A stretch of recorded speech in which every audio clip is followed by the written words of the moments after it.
Hey, everybody. Thank you and welcome to the live here. My name is Sharon Brubaker, and I'm the owner of the Grief School. Honestly, the Grief School is where healing begins. And if this is your first time here, welcome. This is going to be a space in grief where we talk about and understand what grief really is, your pain. I'm going to validate your pain. We're going to talk about healing. And is that really possible for you? But the goal here is for you to get the true understanding of the definition of grief. Whether your loss was fresh or it was from long ago, there's this huge possibility that your heart may still be broken. And if you are not living to your fullest potential because your grief is holding you back, that's why you're here. That's why you're watching this video. If you ever say this, I'm not okay yet, I really am not feeling okay, then you're in the right place. I'm not going to sugarcoat it. I'm going to tell you exactly what this is. I want you to understand that my job is to teach you what grief is, the process of grief, the process of grieving. But here's the other thing. There's these big picture grieving, like time, waiting, keeping busy, being strong. But there's little things that come under each and every one of those. And that's where I want to get to. Today in Grief Study Hall, one of the ladies said, why do you keep asking me these tough questions? Because it's our job to get in there and find that grief. The grief doesn't hide in big picture items. It hides in the small little areas that you don't normally see. It hides in the stuff that you're not talking about, the stuff that you're not willing to talk about. And that's where I'm looking. We got to get down in there in those little crevices and pull that grief out. Okay, so today I want to talk about getting stuck in your grief. I did study hall, and then I also did TikTok live. TikTok live, so many women were coming up saying, I'm stuck. I've been here 2 years. I've been here 4 years. How come I can't move beyond this pain? And that's where I created this a live teaching from today. So it could be months ago that your loss occurred. It could be years ago, or it could have just happened a few weeks ago.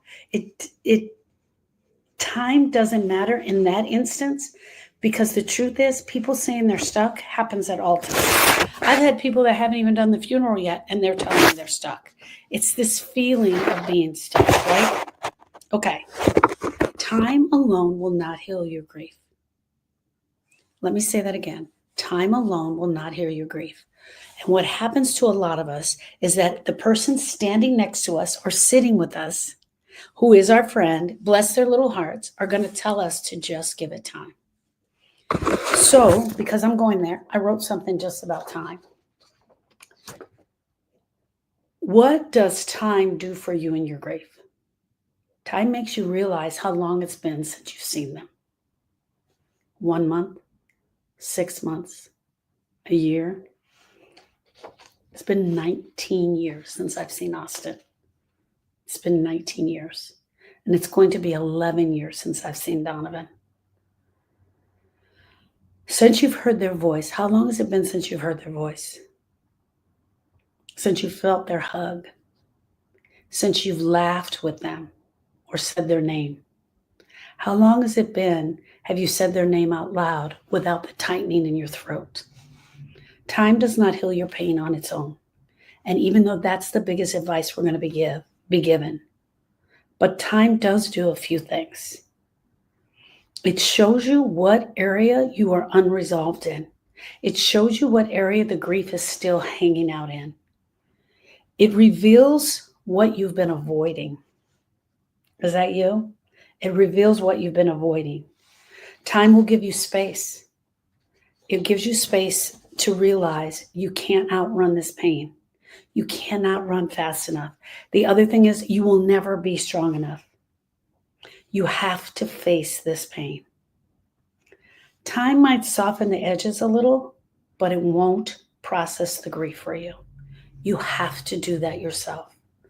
Over time, you may notice that you can look at their favorite color. You can look at their picture. Someone told me today they listened to a recording, and maybe it doesn't bring you to your knees anymore. But are the tears still there? Do you feel the heartstring pulling at your heart? Healing, my friends, takes intention. It takes intention. It takes actionable steps that you, the griever, has to do. Just keep moving, we tell ourselves, in time. Whether you're healing or not, your time is going to keep moving. So if it still hurts, it's not because you're weak. It's not because you haven't done anything. It's not because you haven't tried anything. It's because the things that you were told to try and do just aren't true. It's misinformation.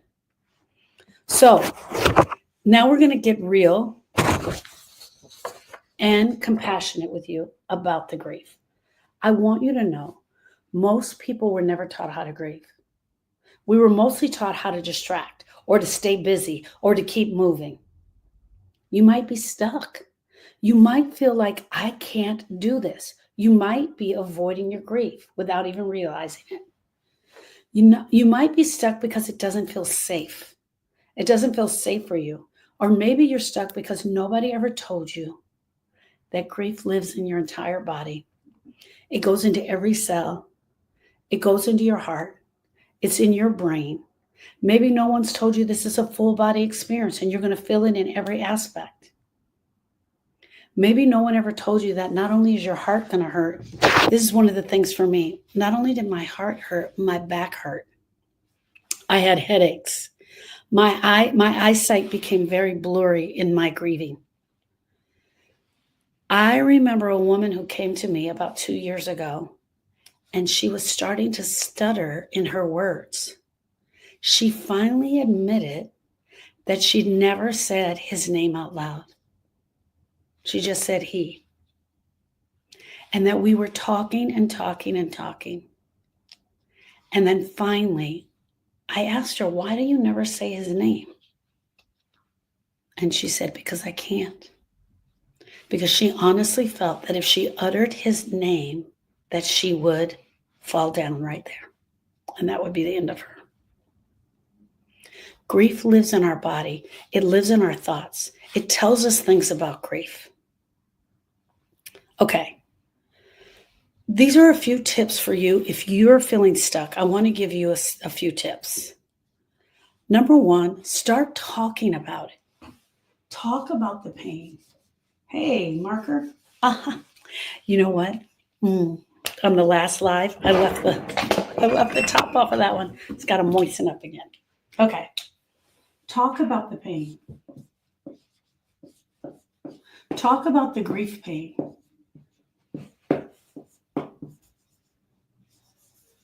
Talk about what it feels like. Talk about the sad. Talk about your heart. Say their name. A lot of times grievers tell me, nobody's talking about them anymore.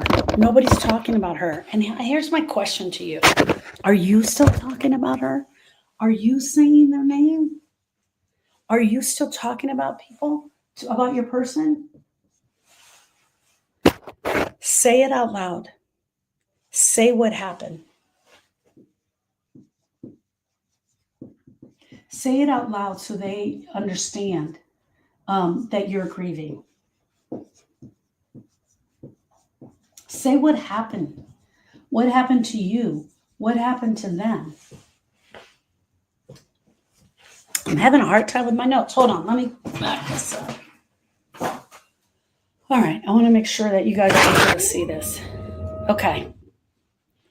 Your grief needs to be witnessed. Your grief needs to be witnessed. It doesn't just need to be within you. A lot of times we go inward because nobody is there to witness it. Nobody is asking us about it. Nobody is talking about it. And so we take the grief inward and we don't really talk about it. We don't really share about it because nobody is saying their name. His name is Bob. Her name is Sharon. His name is Tony. And when Tony did this, when Austin did this, this is the other thing that I remember. Next, create some grief time. Okay? Create some grief time. I want to put it down here, but I want to make sure you have enough room. Create some grief time. Can I put the word time in there? Let's see. Create some grief time. And I know this is number 2, but I'm going to put it up there. Create some grief time every single day. Create some grief time. I know this sounds simple and hard, but it will be life-changing. Set aside 10 to 15 minutes every day. Hear me out. If you are stuck in your grief, go to the area where you are stuck. Go to the grief area. Go to that area and create some time. Journal. Light a candle.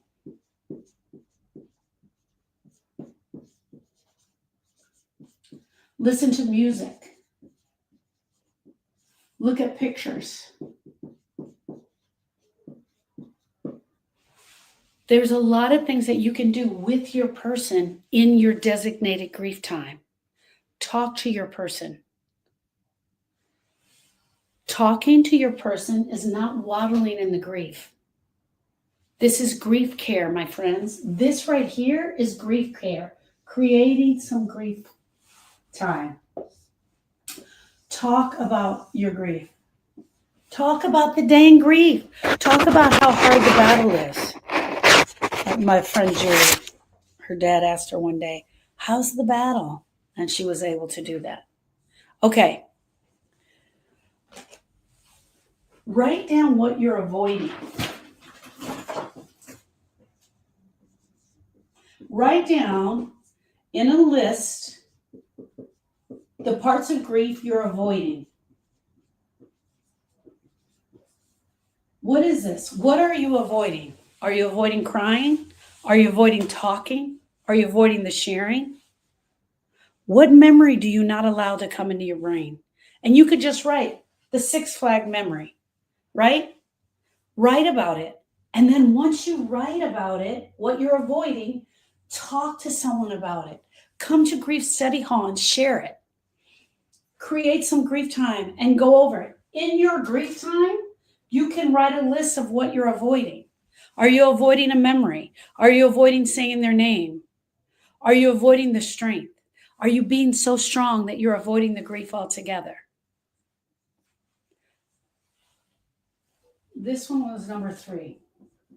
And this is my favorite, number 4. I'm sorry they're out of order. Stop being strong.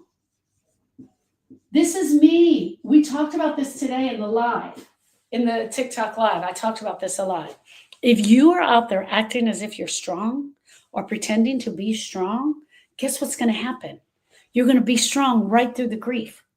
Stop being strong. You are a griever. You are a griever. Stop this. Allow yourself to grieve.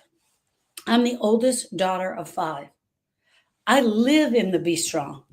I am the be strong person. I am the be strong. It was up to me to be strong. Here's the other thing. The whole time that I was making the calls, calling the funeral home, setting everything up, calling the police detective, talking to the coroner, guess what I didn't have to be? I didn't have to be the damn griever. I didn't have to be that.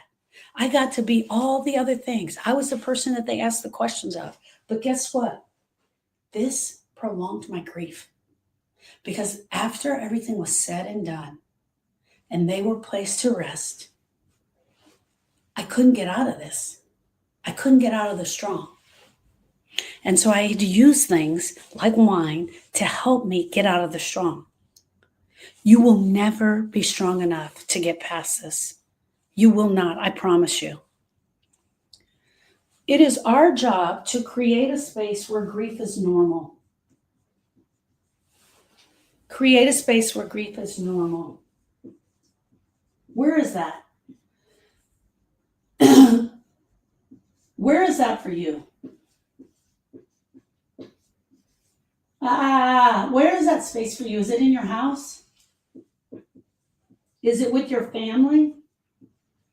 Do you have one friend where your grief is normal? Do you have one friend where the grief shows up as normal with them? Where is that one space where the grief is normal? For the average griever, there isn't any. And it's going to be up to you to create a space where your grief is normal. You're not supposed to do this alone. Grief is done in community. That's why you always hear about grief support groups. But that's just the first step. Joining the grief support group is just the first step. That's the place where you talk. That's the place where you talk and say his name. That's the place where you get to say his name. That's where you can stop being strong. That's where you can share your list of what you're avoiding. That's the space where it is normal for you to be. If you're in that grief group, it's normal to be the griever there. But grief was never meant to be done alone. It was meant to be done in community. It is the reason that I started Grief Study Hall. Grief Study Hall is a place where women can come together so they can feel heard, they can feel supported, and they can feel understood while they are on their unique grief healing journey. And I promise you, I'm going to touch spots that you are not ready to share. And you don't have to share. Some people just listen in. Some people get in and they share. Whatever that is for you, that's the place. Right? Okay. Friends, you're not stuck in this grief because you are broken. You're not stuck in this grief because you're weak. You're stuck in this grief because no one showed you how to do it until now. You're stuck because grief is heavy. You're stuck because no one told you how to carry it. But I believe in healing. I've seen it. I've seen it hundreds of times. I have lived and sat at the feet of women who are grieving, only to help them go through one step at a time. You do not have to be rushed. Maybe you start slow. Maybe you watch this live. Maybe you come to Grief Study Hall. Maybe you join me on YouTube. Maybe you listen to my podcast at Healing Starts with the Heart. Maybe you follow me on TikTok. There's many places. You can find me in all those places. Maybe you just start following me and learning about grief. And then, slowly but surely, you start doing the things that we talked about. But here's the thing. I want to personally invite you to Grief Study Hall, which is every Tuesday from 1 to 3 Central Standard Time, and every Thursday from 10 to 12 Central Standard Time. And I'm live in TikTok on Tuesdays, Wednesdays, and Thursdays. And I'm live in the Facebook group on Monday, Wednesday, and Friday. Dude, there is always somewhere where you're going to find me and you're going to be able to get to know this grief and understand this grieving thing. Time alone is not going to heal it.